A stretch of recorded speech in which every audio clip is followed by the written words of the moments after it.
जी, हम देखेंगे कि सीरीज पैरेलल में हम कैसे रेजिस्टेंस को मतलब ऐड कर सकते हैं। आरटी कैसे निकाल सकते हैं, हर रेजिस्टेंस के क्रॉस हम देखना चाहें जो वोल्टेज है वो कैसे उनकी वैल्यू क्या होगी, ये कैसे निकाला जाएगा। इसके अलावा अगर देखें तो हम I1 I2 यानी कि एक रेजिस्टर जो जिसे हम अगर I1 का नाम दे देते हैं उसमें से गुजरने वाले करंट को, तो उसमें से करंट की जो वैल्यू कैसे किस मेथड से फाइंड आउट कर लेंगे, I2 की वैल्यू कैसे निकालेंगे। I2 मतलब आर रेजिस्टेंस R2 में से गुजरने वाला करंट।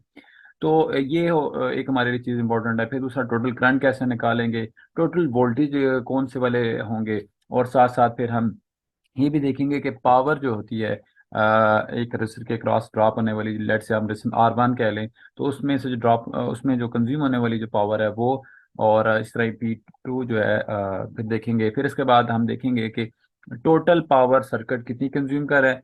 तो ये कुछ जो चीज़ें हम डिस्कस करेंगे सीरीज सर्किट में। तो मैं इसमें सबसे पहले आपको ये बता दूं कि ये जो हमारे पास रेजिस्टेंस है इसकी वैल्यू हमने क्या क्या रखी है, कि 15 रखी है कि 10 ओम रखी है।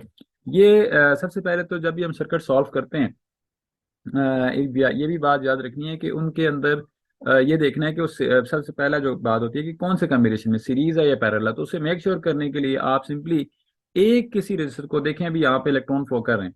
तो अगर मैं इसमें से किसी एक को कंपोनेंट को अगर मैं डिस्कनेक्ट कर देता हूँ, अगर वो खराब हो जाता है, तो उस सूरत में हमारा सर्किट नहीं चलना चाहिए, क्योंकि करंट के जो फ्लो का जो पाथ है वो एक होना चाहिए। तो अभी हम इसमें इस तरह करते हैं कि उसको मैं डिस्कनेक्ट करता हूँ। तो ये मेरे पास एक सर्किट है, मैंने इसे डिस्कनेक्ट कर दिया। तो देखिए यहाँ पे जो है फ्लो ऑफ इलेक्ट्रॉन चलना बंद हो गया। ठीक होगी बात। तो अभी हम इसको दोबारा कनेक्ट करते हैं, तो आप देखेंगे कि ये अब ये चार्जेस चलना शुरू हो गए। दैट मीन कि ये हमारा जो है अब पाथ कंप्लीट हो गया। तो ये हमारी एक आइडेंटिफिकेशन होती है कि सीरीज सर्किट की, के सीरीज सर्किट में जो अगर एक भी डिवाइस काम नहीं करेगी तो वो करंट जो है फ्लो होना बंद हो जाएगी। अब ये जैसे भी डिज़ाइन हो, इससे कोई मैटर नहीं करता। लेकिन हमने ये बात याद रखनी है कि पाथ जो है किस हिसाब से बन रहा है। अब हम इसको सॉल्व करेंगे। तो हमारे पास इधर डिफरेंट टास्क हैं जो हम करेंगे। तो पहले हम टोटल रेजिस्टेंस को फाइंड करते हैं कि उसके लिए, क्योंकि ये सीरीज सर्किट है, तो हमारे पास फॉर्मूला क्या बनेगा, RT = R1 प्लस R2। ये फॉर्मूला बन गया। अब इसमें हम क्या करेंगे, वैल्यू पुट अप करेंगे। तो RT R1 की वैल्यू हमारे पास देख लें। मैं इसको मैं R1 कह लेता हूँ, ये वाला, और ये वाला मेरा हो गया R2। तो R1 हमारे पास बन गया लेट से 15, और इसी तरह मेरे पास जो R2 है उसकी वैल्यू आ गई 10। तो टोटल रेजिस्टेंस हमारे पास आ गई जनाब 25 ओहम। ठीक हो, बात है, ये 25 ओहम हमारे पास टोटल रेजिस्टेंस निकल आई। ये आपने याद रखनी है।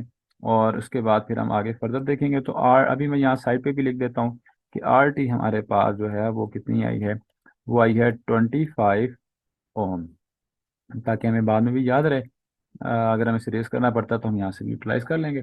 तो इसके अलावा अब हम चलेंगे जनाब टोटल करंट की जानी।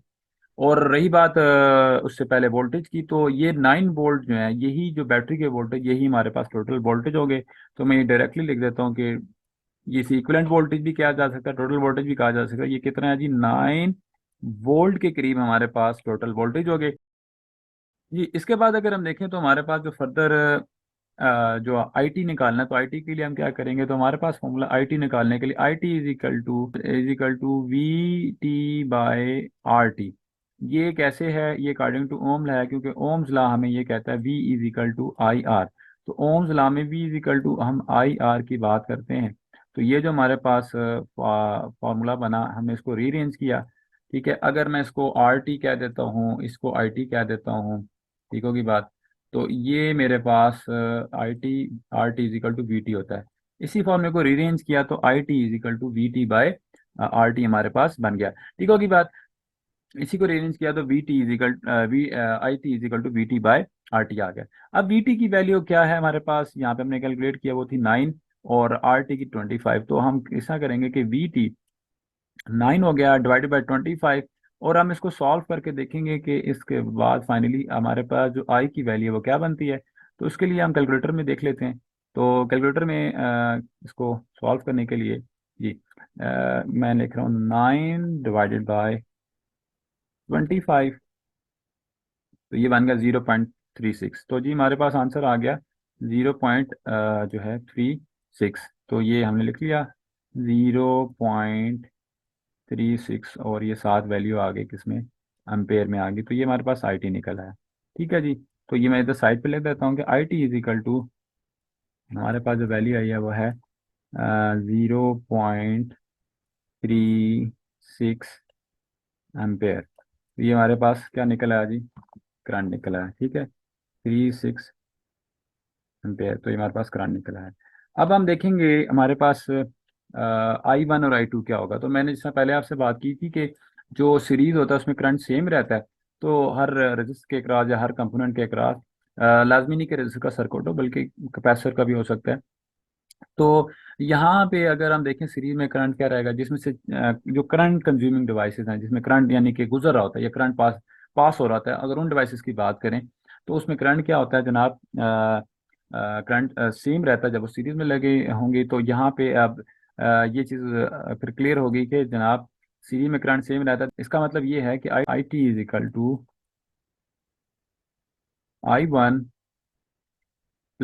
इज इक्वल टू I2, यानी कि जो टोटल करंट की वैल्यू है वही I1 और I2 की है। तो ये सिंपली हमें ये बात क्यों है, ये बात जब भी आप ये बात करेंगे तो आपने ये मेंशन करना है कि I T is equal to I1 I2 जो है, ये इसलिए है क्योंकि सीरीज में करंट सेम रहता है।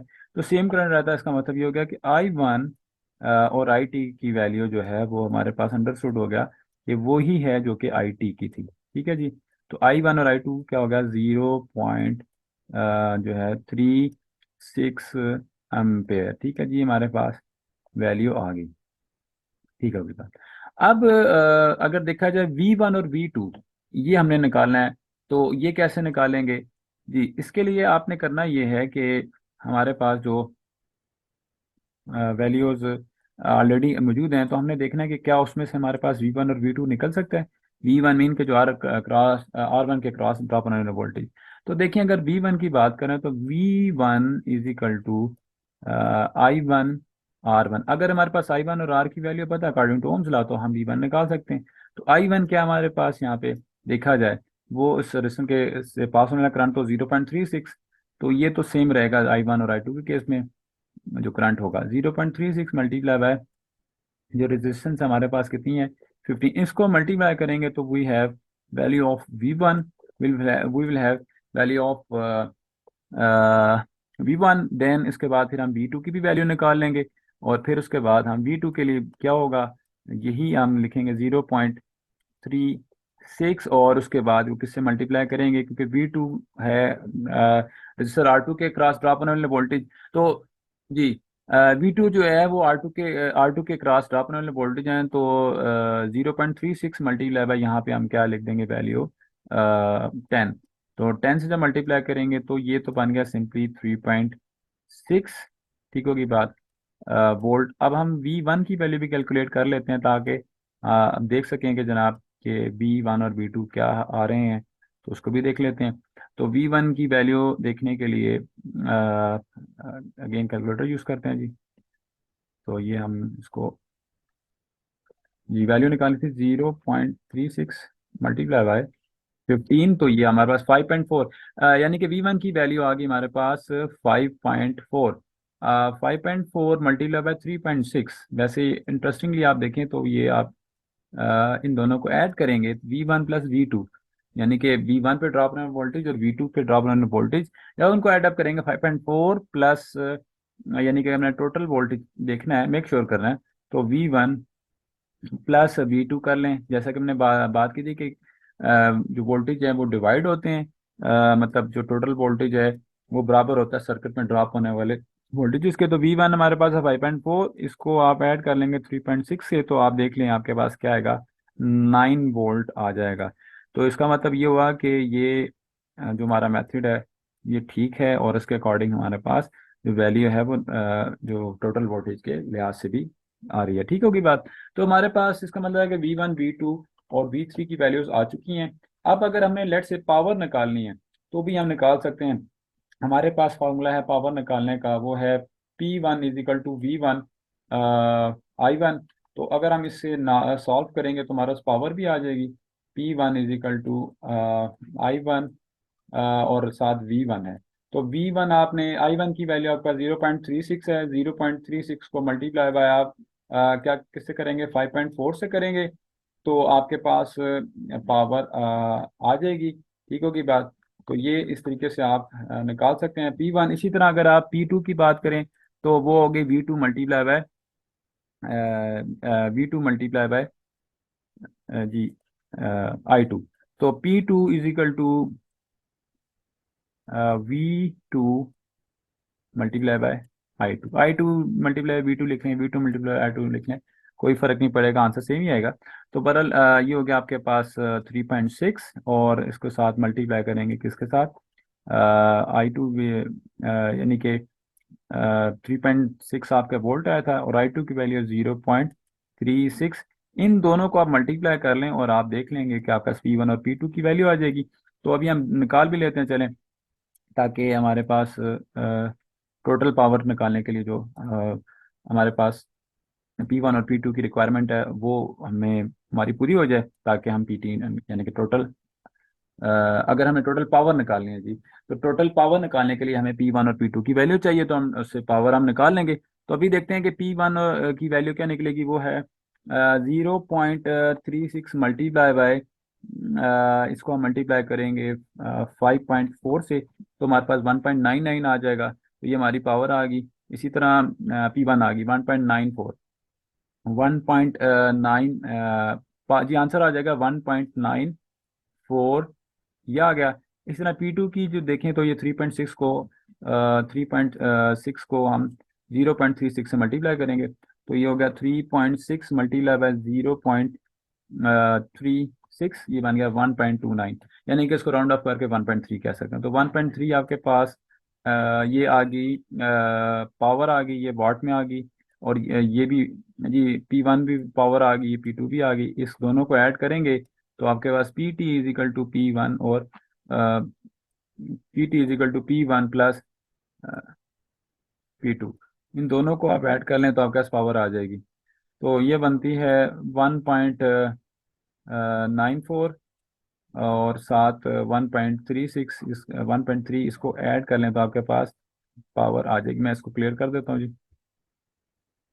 यहाँ पे कर लेते हैं इसको। ठीक है जी। तो आप P T P T is equal to IT multiply by VT भी है। ठीक है, एक तो ये फॉर्मूला है, दूसरा PT is equal to P1 P2 plus P3। तो हम एक काम कर लेते हैं कि बल्कि जो हमारे पास फॉर्मूला है P1 प्लस P2, उससे हम निकाल लेते हैं। तो P1 हमारे पास है 1.94 और P2 हमारे पास है 1.3। इन दोनों को ऐड कर लें तो हमारे पास कुछ ऐसे आ जाएगा जी, P1 प्लस P2 1.94। इनको ऐड कर लें तो देखते हैं हमारे पास क्या रिजल्ट बनता है, ताकि हम टोटल टोटल पावर निकाल सकें। तो हमारे पास, तो हम इसको निकाल लेते हैं जनाब। ये बन गया 1.94 प्लस 1.3, ये बन गया 3 पॉइंट जी, ये बन गया 3.24 वाट। ये आपके पास टोटल पावर आ गई। ठीक है जी, इस मेथड से। तो दूसरा मेथड भी हम देख लेते हैं कि VT और IT से भी पावर निकलती है कि नहीं, टोटल पे यानी कि पावर निकलती है कि नहीं, जिससे हमारे पास वेरिफिकेशन भी हो जाएगी कि हमारा जो फॉर्मूला था वो ठीक था, यानी कि P1 plus P2 is equal to PT series और पैरेलल में। तो देख लें, PT निकालने के लिए आप क्या करेंगे, PT is equal to IT multiply by VT कर लें। ठीक है, तो VT से मल्टीप्लाई कर लें तो IT की वैल्यू आपके पास आ गई कितनी, 0.36 थी, और बैटरी हमारे पास कितनी थी, अबाउट 9 वोल्ट। तो अब हम देखते हैं कि इस सूरत में क्या आंसर आता है हमारा। तो ये बन गया 0.36 मल्टीप्लाई बाय 9, तो 3.24 देखें जी। तो हमारे पास जो ये PT निकाला था P1 प्लस P2 करके, तो यहाँ पर भी हमारे पास वही सेम आंसर है 3.24। तो वेरिफिकेशन भी होगी कि हमारा ये फॉर्मूला सीरीज में ऐसा, और ये ऐसा फॉर्मूला पावर का जो है P1 प्लस P2 का, ये आपका जो है पैरेलल में भी ऐसे ही है। तो ये हमारे पास सीरीज सर्किट का जो कैलकुलेशन करने का मेथड था। तो अभी मज़ीद इंशाल्लाह आगे जो आएगी वो पैरेलल भी आ जाएगा, उसके बाद फिर हम दोनों सर्किट को कंबाइन करेंगे। Thanks for watching.